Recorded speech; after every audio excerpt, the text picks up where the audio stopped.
예를 들어 앞으로 미중의 대립으로 이렇게 바뀔 거예요. HR 시큐리티. 앞으로 미국과 중국 둘 중 하나를 택해야 될 겁니다. 그건 두 국가의 안보가 될 거고, 미국 빅테크 취업은 미국 국방부 등 중요 정부와 접근하게 될 테니까 기술뿐 아니라 사상까지도 모두 검증하게 될 겁니다. 스파이는 믿을 수 없고, 지금 현재 한국에서 성형수술 받은 중국인 그리고 러시아인 스파이들이 실리콘밸리 엔지니어들 꼬시고 있어요. 그리고 심지어 애까지 낳고 스파이짓 하고 있습니다. 현재 미중 대립을 하는 AI 엔지니어 중에 상당한 사람들이 중국에게 이기기 위해서 발버둥 치는 사람들이에요. 대표적으로 메타의 알렉산더 왕인데, 미국이 공급망 통제해야 된다라는 게 이 알렉산더 왕과 에릭 슈미트가 상원의원에서 주장한 거거든요. 미국은 지금 그걸 하고 있고요. 미국의 자유를 지키자. 그러다 보니까 메타에서 AI 엔지니어 대량 해고하잖아요. 이거 대부분 중국입니다. 그리고 비자 이런 거 통제하는 것도 인도 중국인 통제하는 거예요. 이번 해고에는 양시안종, 추이 지하신 등이 포함되었다. 이들은 오픈 AI, 엔비디아, 구글 딥마인드 경쟁사로부터 채용 제안을 받거나 중국으로부터 복귀를 모색 중인 걸로 알려졌다. 미국 국방부에 쓰일 AI 이런 거 만드는데 저거 들어갈 수 있겠습니까? 중국은 전 세계의 스파이웨어를 다 깔아놓고 있거든요. 특히 제조 전자제품으로. 전기차들 전부 킬체인 있고 다 있어요. 그래서 메타가 오징어 게임에 미쳤다. 며칠 전 입사한 연구원도 해고한다. 알렉산더 왕이 반중인데 이 중국인 엔지니어들 채용하겠습니까? 이거 다 걸러질 겁니다. 아직까지 엔비디아랑 싸우고 있거든요. 그 팔란티어 CTO랑 친중 계속하면 너네 뒤진다고 싸우고 있는데, 이거 장기적으로 제가 보기에는 중국의 제재가 될 겁니다. 중국인 엔지니어도 제재가 될 테고. 그래서 지금 현재 인재 공장이라고 전부 뛰어들고 있는 게 한국이에요. 한국 인재를 계속 데려가려고 발버둥을 치고 있는 겁니다. 중국도 미국도. 우리는 여기서 어느 쪽을 택해야 될지 결국에는 갈라지게 될 겁니다. 그래서 알렉산더 왕이 AI 총괄인데 철학에 반대되는 위험이 있는 사람들 배제하겠죠. 이게 비자 문제까지 포함해서 국가까지 심화될 거고, 만약 이게 배제가 안 되면 정부 쪽의 프로젝트 들어가기엔 되게 어렵겠죠. 두 번째, 데이터 기반으로 대량 생산을 하게 될 겁니다. 특히 지금 현재 미국이 배를 대량 생산하기 되게 어렵고 중국의 대량 생산이 밀릴 것 같으니까 한국을 끌어들여가지고 방산협력 논의를 하면서 팔란티어 가지고 대량 생산을 최대화할 거예요. 그리고 중국은 돌연선을 뚫기 위해선 해상으로 들어가야 되기 때문에 해상병력이 중요하기 때문에 미국의 방산에 도움을 주는 하나오션 같은 거 제재를 하던 것도 같은 맥락입니다. 제조업의 대량 생산과 방산, 사이버 보안과 그 다음에 해상, 그리고 우주, 이 세 군데가 지금 현재 가장 큰 전선들이거든요. 요 세 군데에 우리가 보통 기여하게 될 겁니다. 미국 편을 들게 되면. 지금 현재 돈이 집중되는 것도 이쪽이고 정부 돈이 집중되게 될 거예요. 그리고 드론 다음 단계, 로봇이 될 겁니다. 일상 로봇도 있겠지만은 러우 전쟁은 드론을 기반으로 AI로 판단해서 공격하고 미사일도 그렇게 쏘거든요. 전쟁에서 지금 가장 높은 무공을 세우는 사람들은 창백한 얼굴을 만든 게이머 출신의 드론 조종사들입니다. 등급은 이 사람들 가장 무서운 사람들이 되었어요. 무엇보다 대다수 기기의 무선 조정이 게임기화 되는 것도 이상한 일도 아니고 더 조작감이 편하기 때문에 더더욱더 이게 가속화될 겁니다. 이 막대한 데이터들은 AI의 지원을 받아서 드론을 조종하고 미사일을 발사하고 이제 인공지능을 로봇 생산과 로봇을 이용한 전쟁에 활용하게 될 겁니다. 보급에서 전쟁까지 대량 생산을 기반으로 로봇 시대가 펼쳐지게 될 거예요. 그래서 우리는 나중에 이런 것들에 대해서 데이터 센터와 우주 위성이 연결되고 이것들에 대한 설계를 고민해야 되게 될 겁니다. 수학을 계산할 필요는 없겠지만요. 어차피 AI가 할 테니까 중요한 건 어떤 의미인지 이해할 수는 있어야 되고, 선형 대수학은 철학적으로 한번 익혀보면은 되게 인생에 도움이 많이 돼요. 어쨌든 세상은 변했고 우리의 외교, 제도, 정책, 전제들이 지금 전혀 더 이상 존재하지 않는 세계를 바탕으로 구축되었기 때문에 이걸 재검토해야 돼요. 우리는 결국에 이 시대를 살아야 되니까. 이게 마크 루비오가 한 말입니다. 그래서 이 글을 읽는 여러분들이 알아야 될 건 기술이 변했다를 적응해야 되는 것보다 세상이 변했다라는 걸 적응을 해야 된다. 중국의 국민융합은 작동하고 있고요. 모든 중국인은 중국 정부의 지금 스파이 역할을 해야 되고, 그리고 모든 장비, 중국의 장비 같은 것들은 전부 스파이웨어가 들어가 있습니다. 그리고 그 감시 체계를 최대한 수출하고 있고요.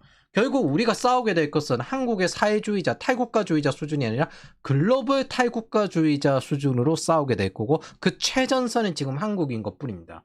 백악관 NSS에서 나왔던 EU를 비판하고 국가주의를 되살리는 선택을 하는데, 이유가 뭐냐면은 탈국가주의, 모든 사회주의자의 목표인데, 마르크스 세계관이 모든 국가가 사회주의화되면 국가 계급이 이거에 소멸할 것이다 라고 여기는 겁니다. 아니다, 국가를 지켜야 된다 하던 것들이 파시즘과 나치즘이고 국가를 없애야 된다라고 하는 마르크스 레닌에 가장 배치되기 때문에 그걸 몰아가지고 신마르크스까지 합쳐서 극우 하는데, 지네들도 똑같은 사회주의 계열, 집산주의 계열입니다. 쉽게 말하면 집산주의는 개인이 없어야 된다는 거예요. 그게 왜 개인이 없어야 된다고 이야기하는지는 저 밑에서 이야기해 드릴게요. 그래서 이걸 실행하기 위한 혁명 전략이 뭐냐, 마르크스 세계관을 어떻게 구현하려고 실행을 해야 되냐. 그 혁명 전략이 마르크스 레닌이거나 신마르크스 유럽 EU를 지금 그거화 시키는 거죠. 국제기구화 시켜서 하자는 게 다자주의고, 그냥 중국에 통합되어라 라고 하는 게 시진핑의 인류 운명 공동체입니다. 그리고 이게 얘네들이 하는 외교 방안이에요. 외교 전략. 세계 정보 만들겠다. 외교 전략이 이거예요. 뭐 인류 운명 공동체의 주요 임무는 경제 세계와 주변국 융합. 2025년 중국에 들어와라 이겁니다. 중국 제국의 부활과 인류 운명 공동체 건설. 기본적인 외교 방식 철학이 이겁니다. 이거 기준적으로 전부 이야기하는 거예요. EU 뭐 공격적 다자주의. 2025년 시진핑 다자주의 자유무역 수요 중국 공정한 국제기술 이끌 용이 매번 이야기하는데 이게 아니라고 끝까지 숨기죠. 이거 싸우는 쪽이 피터 틸이나 트럼프 이쪽입니다. 그래서 뭐 다자주의 자유무역 체제 공동 수호 이러고 있는 겁니다. 세계화는 실패했다는 이야기가 나오는 게 이것 때문이에요. 그리고 각 사회주의자들이 나와가지고 지금 이거 열심히 결합을 해가지고 보호하려고 하고 있죠. 왜? 이 방향으로 진행되어서 세계가 통합이 되면 공산주의, 마르크스 세계관이 이루어질 것이다. 그래서 한국의 공산화가 문제가 아니라 지구의 공산화를 걱정해야 될 겁니다. 국가주의, 공화주의상 자유를 창출하는 것으로 국가가 필요하다는 입장이 국가주의고요. 흔히 파시즘, 나치즘은 국가주의 아닙니까? 근데 걔네들은 국가 사회주의고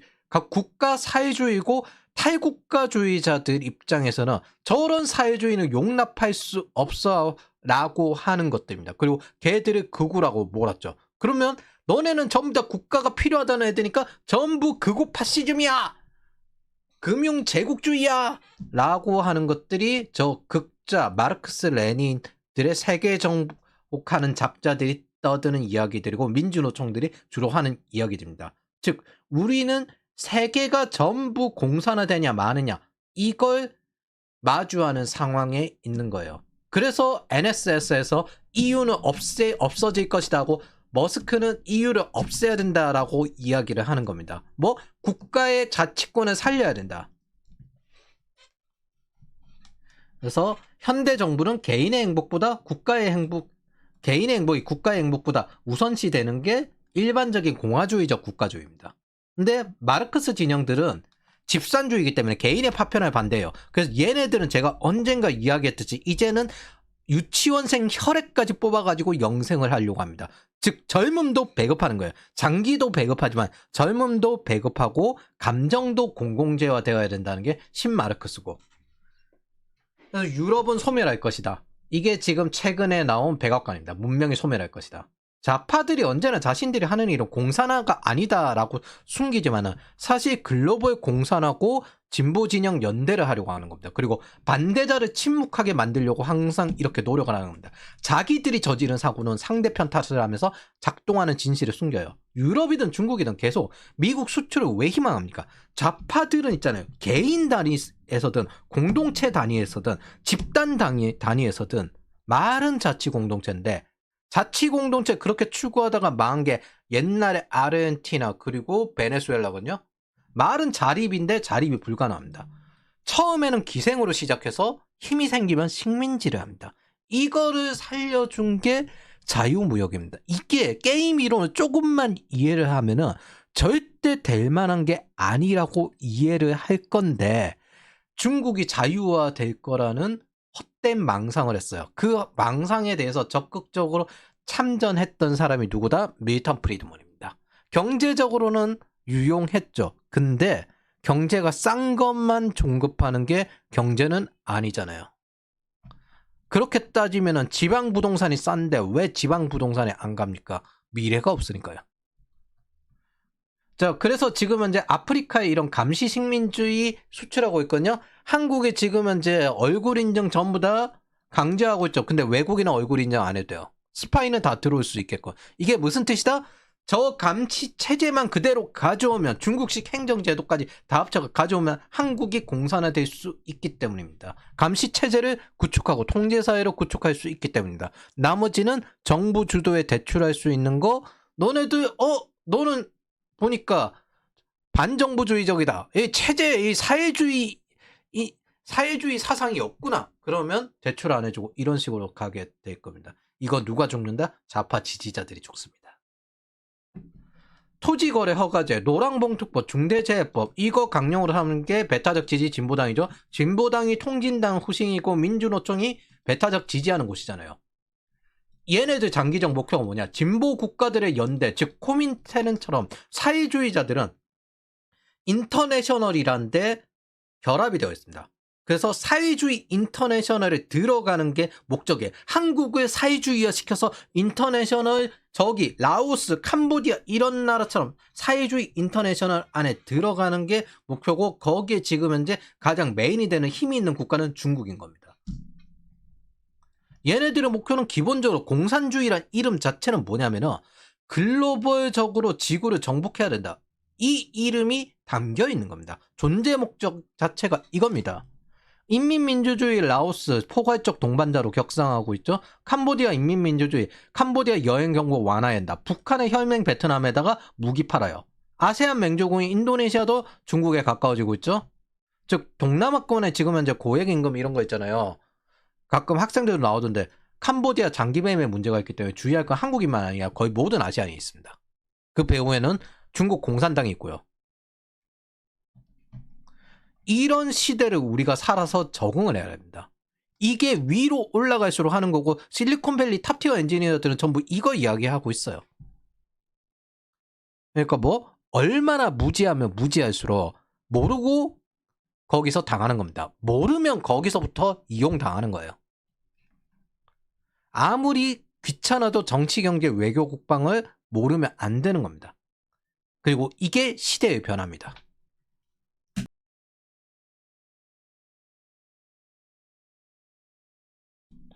자, 그러면 우리가 하는 클라우드나 AI나 이런 것도 앞으로 변화할 건 전부 이 기준으로 변한다는 거죠. 한국 못합니다, AI. 반도체 생산할 전력도 없어요. 일자리는 점점 줄어들 거고요. 지금 돈 뿌린 거 저 감당도 못해요. 2026년부터 전기세 오르죠. 저 탈원전 지금 원전 출력 제어까지 하고 있는데 데이터 센터를 자체 보유한 빅테크는 자체적인 원전을 보유하려고 노력하는데 한국에서 뭘 해요? 저 데이터 용량으로도 안 돼요, 한국은. 한국은 애초에 못해요. 게다가 HDVC는 99% 송전하는데 저장한 배터리는 20, 30% 손실이 납니다. 한국 원전 출력 통제까지 하고 지금은 이제 성능도 개판이에요. 그래서 여러분들이 준비해야 될 건 이런 것들이에요. 첫 번째, 지금은 이제 돈을 엄청 뿌리고 있죠? 막대한 통화량에 대한 인플레이션을 대비해야 합니다. 두 번째, 뱅크런 사태가 날 수 있습니다. 이거 은행 재정이 위험해요. 지금 은행 저거 구조조정은 앞으로 엄청나고 일자리 줄어들 겁니다. 세 번째, 인플레이션이 나면 금리 인상이 될 수 있습니다. 네 번째, 문재인 말기부터 시작한 스태그플레이션이 다시 올 겁니다. 5번째, 한국 국가부채 눈속임이 드러났는데 한국 국가부채 GDP 대비 몇 프로 이렇게 하는데 외국에는 공공기관 부채를 포함해서 이야기하거든요. 근데 한국은 공공기관 부채를 최대한 빼서 이야기를 해왔어요. 그거 지금 숨긴 게 드러날 겁니다. 채권금리 더더욱 상승할 수 있고 이건 모두 이자율 상승, 세금 상승이 될 거예요. 6번째, 27년까지 확장 재정을 하기로 작정을 했으며 이건 좌파 지지자들을 제대로 죽일 수 있는 좋은 기회가 될 겁니다. 특히 자영업자들 몰락이 될 거예요. 왜? 비용이 증가할 테니까. 최대한 영어를 공부하고 글로벌 기술 기준으로 공부하고 인플레이션화될 현금 가치를 최소화하십시오. 현금을 원화를 최소화하십시오. 원화를 탈출하십시오. 그게 어떤 식으로든. 그리고 SNS를 관리하고 자유진영으로 이동하고 한국에 남든 이동하든 한국에 남든 한국을 탈출하든 해외 수요를 어쨌든 만들어야 됩니다. 중요한 건 해외 수요를 만들어야 돼요.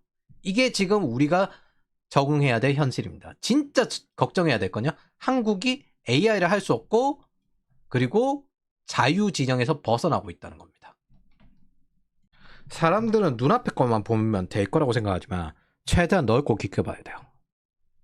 그리고 모르면 모를수록 어쨌든 거기서 취약점이 나오기 때문에 그걸 적응을 해야 됩니다. 그리고 우리는 시대 변화 앞에 있습니다. 여기서부터는 취업에 관련된 게 아닌데 자유는 책임을 의미합니다. 뭐 이 이야기 했잖아요. 이건 자유가 아니에요. 이건 자유가 아니에요. 그리고 이렇게 여유로우면 성장도 못해요. 이건 여유지 자유가 아니에요. 자유의지라는 건요. 사상의 자유를 뜻합니다. 네가 생각할 수 있는 스스로 선택할 수 있는 자유를 뜻해요. 선택할 자유 그리고 선택하지 않을 자유. 근데 행위는 달라요. 행위로서의 자유, 소유권 이런 건 모두 쟁취해야 됩니다. 권리는 쟁취해야 됩니다. 프리덤 이즈 나 프리. 태생적 자유조차도 이거 뭐 자연적인 자유조차도 공짜는 아니고요. 권리 쟁취를 위한 리버티도 따로 쟁취를 해야 됩니다. 법적인 권리 이런 것들 쟁취를 해야 되는 거예요. 소유권이 보통 여기에 속해요. 미국의 건국 이념이자 우파 리버테리안이 왜 Don't tread on me 나를 억압하지 마라. 나를 짓밟지 마라. 이게 왜 그러냐면 인권이 여기 재산의 소유권이 인권입니다. 자기 자신의 소유에서 넘어간 거예요. 그래서 자신의 생각과 자기 자신을 스스로 소유하는 것 이게 기본적인 자유주의의 베이스입니다. 이건 기독교에서 신이 자유의지를 주셨는데 그 자유의지가 있기 때문에 어디 감히 사람이 그 자유의지를 무시한단 말이야. 그리고 그게 자기 자신의 소유가 됐고요. 왕권시대 생각해 보시죠. 자기 목숨이 자기 게 아니에요. 그래서 그게 자산의 소유로 넘어가고 재산권이 되고 당사자 오케이 원칙으로 법이 제정이 되는 겁니다. 그게 자유로운 거래로 이어지는 거고요. 그럼 공화주의와 이게 자유주의가 어떻게 병행이 되냐? 자, 우리가 보면 선진국 평범한 사람들은 분명 후발국 부자보다 잘 살아요. 근데 과거의 왕보다도 더 잘 살아요. 근데 후발국에서 열심히 일하는 사람들보다 분명 능력이 더 뛰어나진 않을 텐데 선진국 평범한 사람들이 더 잘 삽니다. 이유는 공화주의로 뭉쳐있기 때문에. 국가를 형성한 대신 우리는 자유로운 거래를 더 많이 할 수 있고 안전과 치안을 보장받고 더욱 자유가 창출됩니다. 대신에 해야 될 제약들이 있죠. 그 제약들이 있지만 더 큰 자유가 만들어지기 때문에 국가가 필요하다는 게 공화주의입니다. 공화주의는 소수의 뛰어난 기여자가 있고 그들에게 여러 가지 대가를 주는 대신에 그들은 버퍼, 안전망을 만듭니다. 근데 이 배극견, 자유의 기생충들은 이 안전망을 쌀먹하면서 프리라이딩하면서 갉아먹어요. 그리고 더 내놓으라고 합니다. 기여하는 건 없으면서 나도 이 소수의 기여자급으로 되고 싶다라고 질투하고 평등을 논합니다. 평등이 아니라 다른 걸 인정하지 않는 집산주의자죠. 집산주의자들은 기본적으로 모두가 양산화된 기계처럼 똑같아야 된다. 그런데 얘네들이 정체성 위기는 항상 생겨요. 그래서 소유물 가지고 나르시즘을 가지고 있고 얘네들은 항상 남에게 낙인 찍는 걸 되게 좋아합니다. 그리고 왜 그렇게 낙인을 찍냐면 쟤랑 나랑 똑같은 생각을 가지고 있다. 똑같은 세계관을 가지고 있다. 나랑 다르지 않을 것이다. 이렇게 생각하기 때문입니다. 정작 자유는 쌀먹하면서 지향하고 지지하는 건 집산주의를 지지하기 때문에 맨날 세계관이 깨져 있고 정체성 위기에 있는 겁니다. 이 공화주의를 통해서 기생충 같은 좌파 배극견들도 살아갈 수 있게끔 된다는 게 이 공화주의의 최대 문제점입니다. 이들은 국가가 없어야 된다고 외치고 북한이 훌륭하다고 외치면서 한국에서 창출된 자유를 누리고 정작 미국에 자식을 보내고 중국이나 북한에 가서 살려고 하진 않습니다. 왜? 한국이 공산화되거나 신마르크스식으로 자유를 제한하고 더 배급받길 바랄 뿐입니다. 뭐 다 같이 못 사는 건 싫고 여기 있는 잘 사는 곳에서 나도 쟤들처럼 저기 기여하는 인간들처럼 더 잘 살고 싶어. 근데 북한과 중국은 지지해. 왜? 저런 방식으로 해야 나한테 들어오니까. 이 족속들이 여기에 있는 겁니다. 그러면서 자유는 활용해요. 국가든 공동체든 공화주의 공동체가 무너질 때 이런 프리라이더들이 많을 때입니다. 이 쌀먹 중간지대 안전망 버퍼가 없어질 때 그때 오버플로우가 나서 무너집니다. 자유를 제한 없이 무제한적으로 배급한 대가는 여기에 있는 겁니다. 이거 누가 했냐? 보수 코퍼레티즘이 했습니다. 쟁취되어야 될 자유를 제한 없이 제공했어요. MB 박근혜가 신용사면, 부동산 제공, 국가장학금, 어린이때 각종 혜택으로 여기까지 오게 된 겁니다. 이들은 모두 감옥에 갔어요. 그 재앙을 지금 우리가 뒤늦게 겪고 있는 거고요. 좌파들은 자신들이 자유롭게 하고 떠들던 행위들을 하지 말라고 했어요. 지네들은 대통령 욕을 뭐 쥐박이 닭근혜 이러면서 노알라는 안 된다고 했죠. 근데 처칠은 영국이 망할 때 승전하고도 불독 사진으로 조롱할 수 있었습니다. 애초에 되는 거였습니다. 근데 지들은 하지 말라. 왜? 최고 존엄이기 때문에. 얘네들은 자아투영을 하거든요. 집산주의라서. 무엇보다 이들은 필요한 것만 골라서 이용해요. 이게 전형적으로 자유주의에 기생하는 기생충들의 특징들입니다. 자, 그럼 이 사람들이 과거 젊을 때 어땠는지 보죠. 2002년 당시 20대 30대 6분의 1이 신용불량자였습니다. 카드 사고로. X86이 20, 30대일 때. 자, 이때 얼마였냐면요. 1억 장을 공급했어요. 1억 장을. 국제 비교를 해보면 1991년까지 국민 1인당 신용카드 이용 금액은 2001년 캐나다를 초월해서 2002년 영국마저 초월해 다음 한국의 신용카드는 미국 다음으로 세계에서 제일 많이 쓰는 이용액을 가지고 있었습니다. 이게 김대중이었거든요. 노무현이 신용사면을 안 해줬어요. 그냥 너네 그렇게 망해라. 그래서 이게 계속 한 번씩 카드 대란 우려 나오거든요. 2007년 MB의 공약이 신용대사면입니다. IMF 때 망한 사람, 카드 버블로 망한 사람 신용대사면 해드리겠습니다. 제기를 시켰어야지. 이게 보수 코퍼레티즘의 전형적인 특징입니다. 단계별로 조건을 가지고 여기서 제기를 시켜야지 신용대사면을 상황. 그래서 지금 또 뭐예요? 다시 또 이재명이 신용사면을 하고 있잖아요. 하는 짓 똑같아. 이게 보수 코퍼레티즘에. 쟤들도 살아야지. 정작 성실하게 돈을 갚아온 사람들 손해보게 하는 일이었죠. 근데 저 당시는 보수 코퍼레티즘이 어떤 식이었냐면 우리 아랫세대들이 그래도 잘 살아야지. 그럼 얘들이 우리 또 손자 세대들 잘 살게 해주지 않겠냐. 이런 식으로 생각해서 접근했던 겁니다. 황금률인 겁니다. 이게 게임 이론에서 최악의 전략이에요. 황금률. 그래서 저 세대가 저렇게 돼가지고 2008년 서브프라임이 났습니다. 자, 그러면은 이제 30대가 됐는데 뭐 결혼할 집이나 이런 거 있겠습니까? 임기 시작하자마자 주거 불안이 시작됐어요. MB가 2008년 2월부터 시작했거든요. 자, 노무현 때 부동산 2배 올리고 난 다음에 2008년 뭐 역전세나 나기 시작한 게 이때입니다.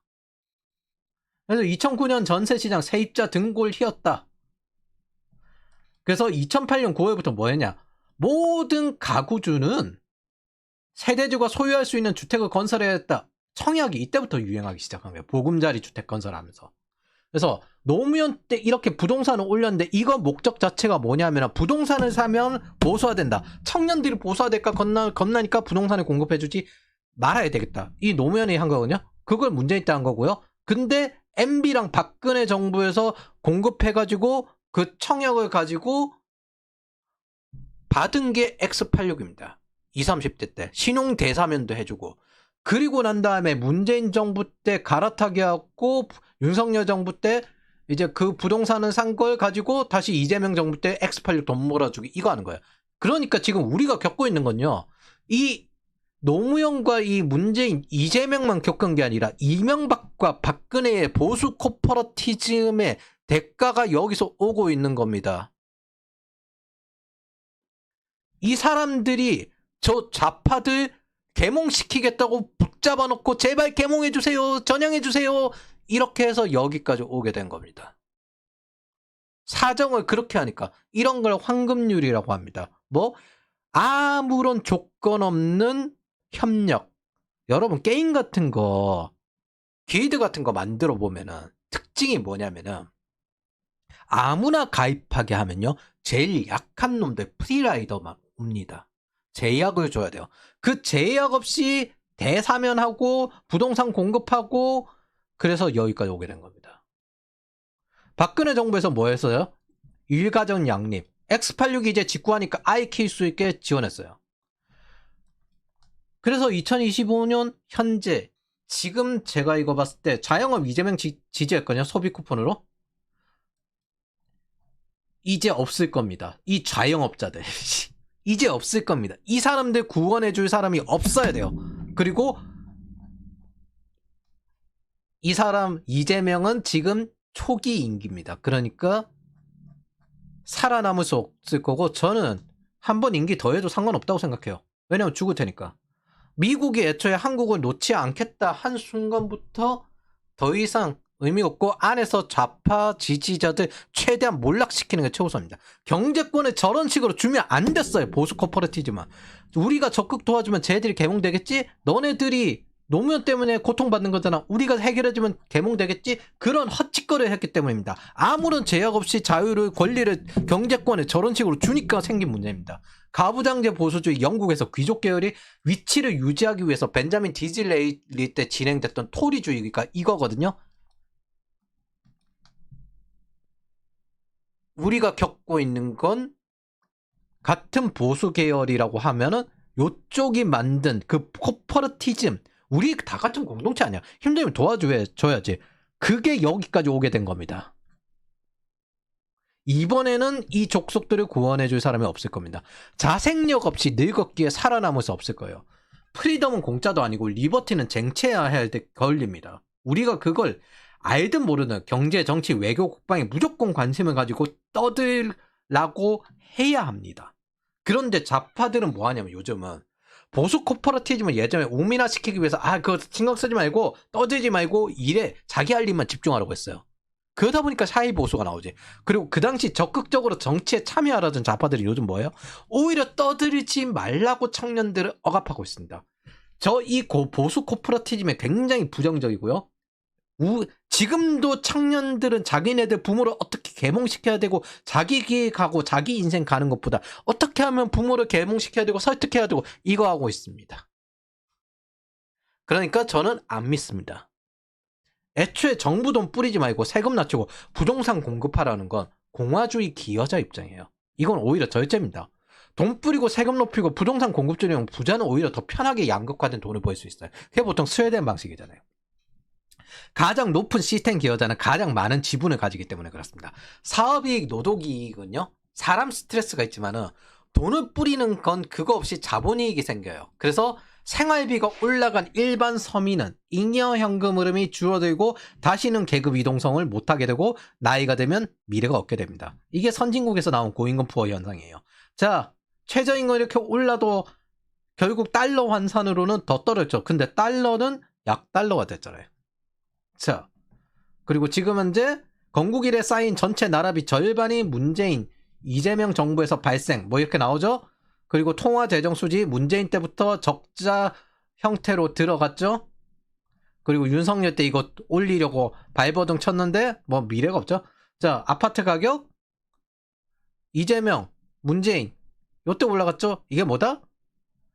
노동을 하는 것보다 자본이익이 성장하는 게 훨씬 편합니다. 그리고 부자는 어떤 상황이 되든 돈을 벌 수가 있어요. 그렇기 때문에 더 편하게 버는 방법을 하면 돈 뿌리는 게 더 편하게 벌어요. 그러지 말라고 하는 것들, 그리고 공산주의가 체제 위험이기 때문에 그 경우에는 모두 도망가야죠. 그러지 말라고 하는 것들의 절제적인 의미지 이제 전세 없어졌으니까 다 죽을 겁니다. 그걸 살려주면 안 된다는 거예요. 스스로 쟁취해가지고 정치까지 다 개입해서 스스로 쟁취해서 바꾸라고 해야 합니다. 나머지 사람들 계급 이동성, 배급견이 스스로 택했으니까요. 지네들은 부동산 가졌으니까 몰아받으려고 하지만 서울 부동산 가진 사람 숫자보다 안 가진 사람 숫자가 더 많겠죠. 스스로 택했으니까 이대로 죽게 두면 됩니다. 나머지 사람들은요, 계급 이동성 정체되고 양극화로 죽고 인플레이션에 짓눌리고 세금과 이자 비용이 높아서 일자리 줄어들고 이들의 끝은 일자리 못 구하다가 의료비 폭탄, 약값 폭탄으로 마약성 진통제에 의존하다가 죽는 것밖에 없을 겁니다. 이게 좌파 지지자들이 앞으로 마주해야 할 삶입니다. 그리고 스스로 택한 삶이고, 보수 코퍼러티즘이 하던 게 뭐냐, 좀 덜 벌어도 다른 방식으로 벌면 되니까 다 같이 잘 살아보자, 이게 실패였던 겁니다. 이 과정에서 네거티브 규제가 아니라 포지티브 규제를 통한 가이드를 했었고, 이건 좌파 코퍼러티즘과 동일하고 똑같이 자생력을 키우지 못하게 하는 것들입니다. 그러니까 이 역경들을 스스로 이겨내서 올라오게끔 해야 됩니다. 착한 척하는 자유주의와 가장 거리가 먼 이 스노비즘식 귀족주의라고 봅니다. 저는 무엇보다 좌파에게 황금률적인 필패 전략, 뭐 무조건적인 협조, 이상주의, 언젠가 정신 차리고 개몽되겠지. 중국이 자유화 되었습니까? 이 퐁퐁남의 전략이 이런 방식이거든요. 진짜 최고의 게임 이론 전략은 티포텟입니다. 뿌린 대로 거둔다. 그래서 정치 과잉이란 건 없고요. 오히려 정치 우민화가 우민화 인플레이션을 만듭니다. 여러분들의 의무에 정치에 참여하는 것. 정치, 경제, 외교관, 이건 영원한 감시와 영원한 개입을 가정해서 만들어진 선거제도입니다. 자유는 그리고 무조건 싸워서 쟁취하는 거고요. 개입하든 개입하지 않든 그 삶의 책임을 집니다. 듣고 싶든 듣기 싫든 침묵을 강요하는 자들에 대해서 싸워서 얻어내야 되는 것들입니다. 그게 자유민주주의가 돌아가는 방식이에요. 그리고 이때까지 방치한 대가를 치르고 있는 것 뿐이고.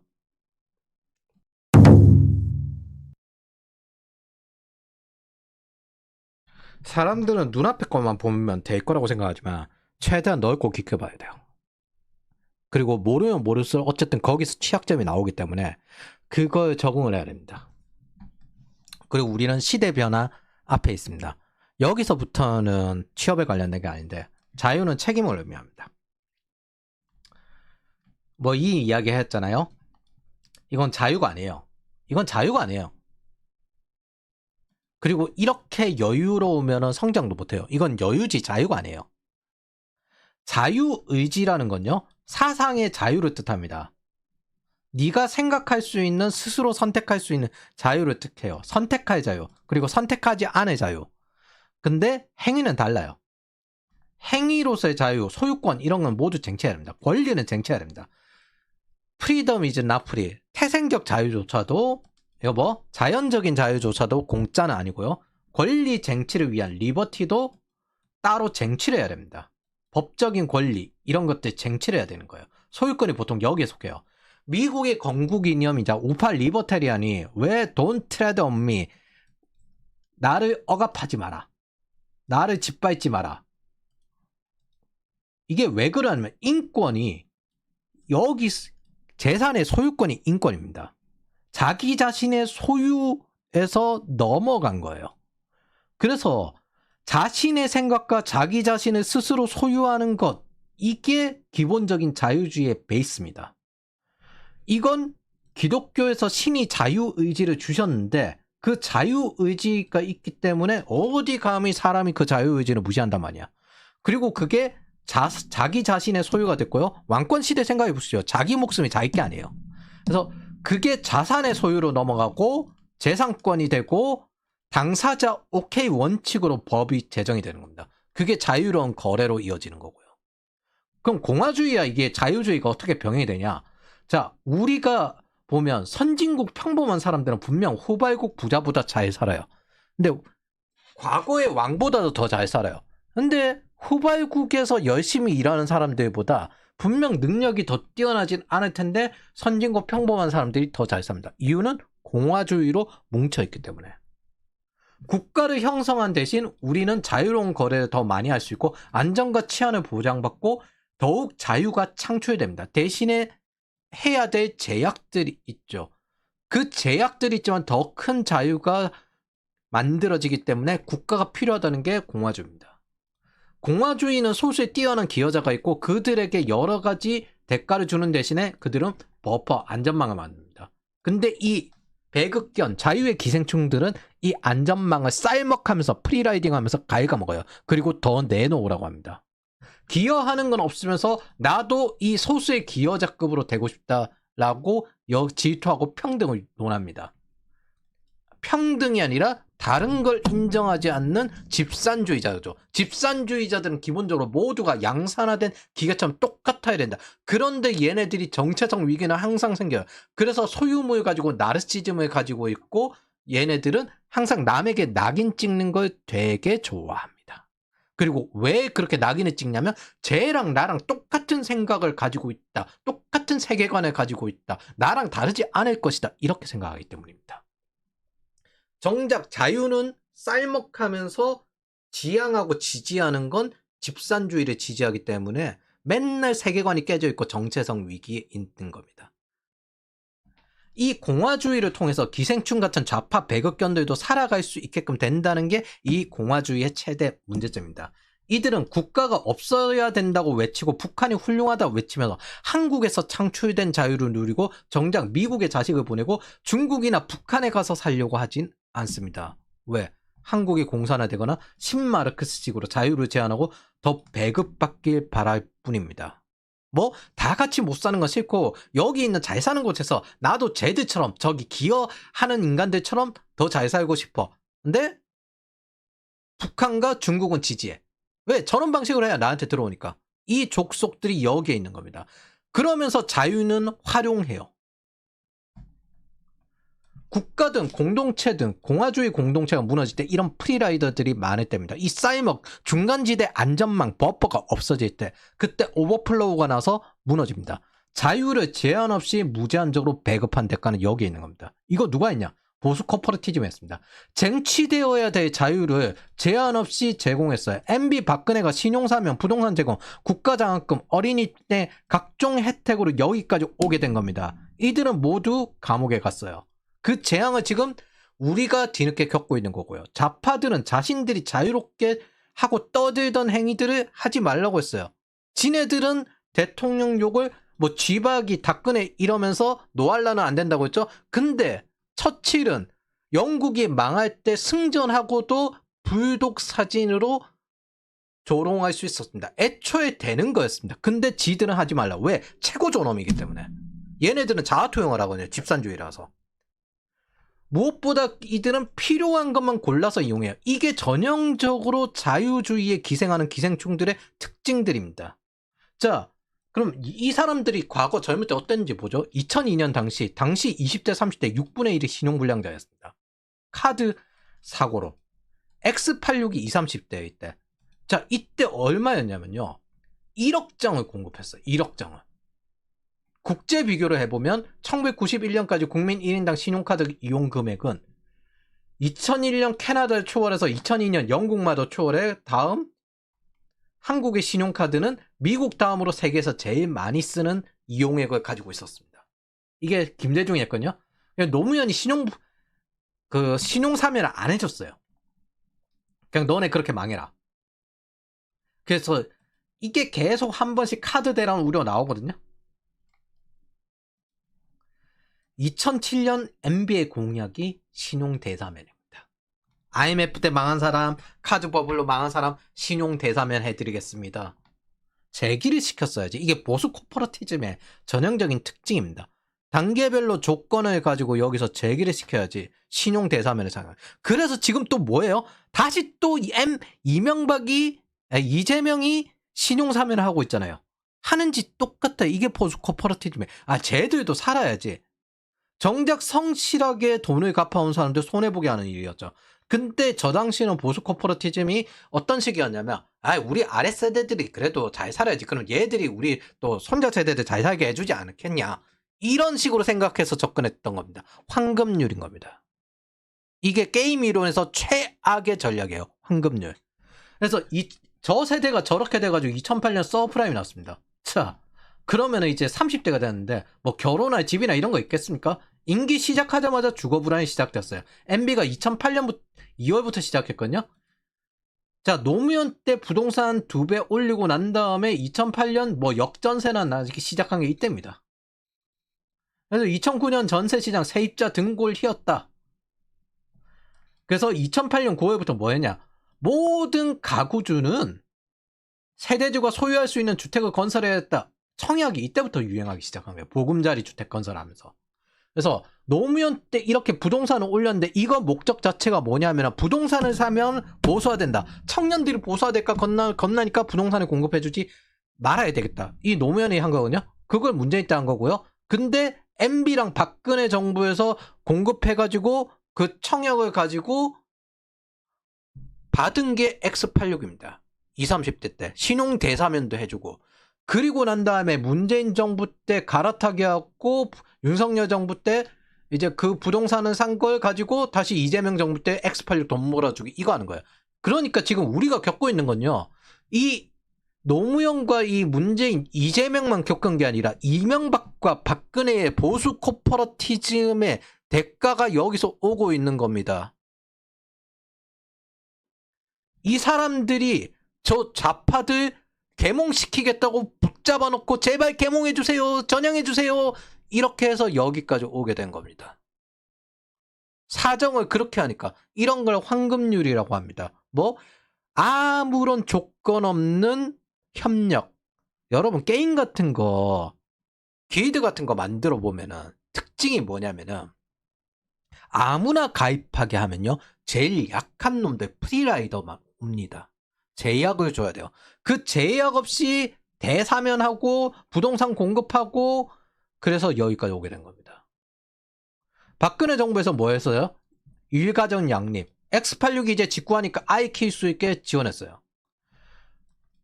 그래서 2025년 현재 지금 제가 이거 봤을 때 자영업 이재명 지지했거든요. 소비 쿠폰으로. 이제 없을 겁니다. 이 자영업자들. 이제 없을 겁니다. 이 사람들 구원해줄 사람이 없어야 돼요. 그리고 이 사람 이재명은 지금 초기 임기입니다. 그러니까 살아남을 수 없을 거고 저는 한 번 임기 더 해도 상관없다고 생각해요. 왜냐면 죽을 테니까. 미국이 애초에 한국을 놓지 않겠다 한 순간부터 더 이상 의미가 없고 안에서 좌파 지지자들 최대한 몰락시키는 게 최우선입니다. 경제권을 저런 식으로 주면 안 됐어요. 보수 코퍼레티지만.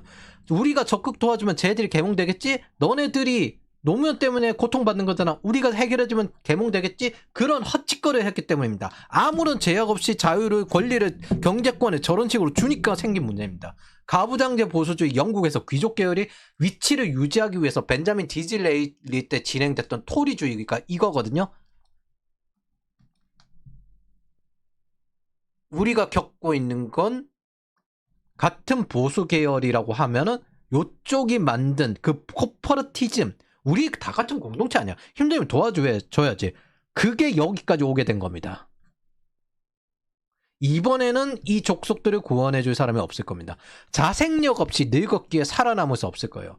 프리덤은 공짜도 아니고 리버티는 쟁취해야 될 권리입니다. 우리가 그걸 알든 모르든 경제, 정치, 외교, 국방에 무조건 관심을 가지고 떠들라고 해야 합니다.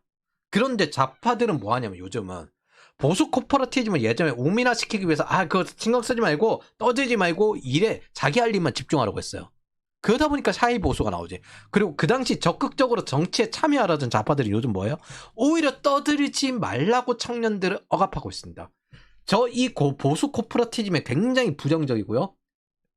지금도 청년들은 자기네들 부모를 어떻게 계몽시켜야 되고 자기 기획하고 자기 인생 가는 것보다 어떻게 하면 부모를 계몽시켜야 되고 설득해야 되고 이거 하고 있습니다. 그러니까 저는 안 믿습니다. 애초에 정부 돈 뿌리지 말고 세금 낮추고 부동산 공급하라는 건 공화주의 기여자 입장이에요. 이건 오히려 절제입니다. 돈 뿌리고 세금 높이고 부동산 공급 줄이면 부자는 오히려 더 편하게 양극화된 돈을 벌 수 있어요. 그게 보통 스웨덴 방식이잖아요.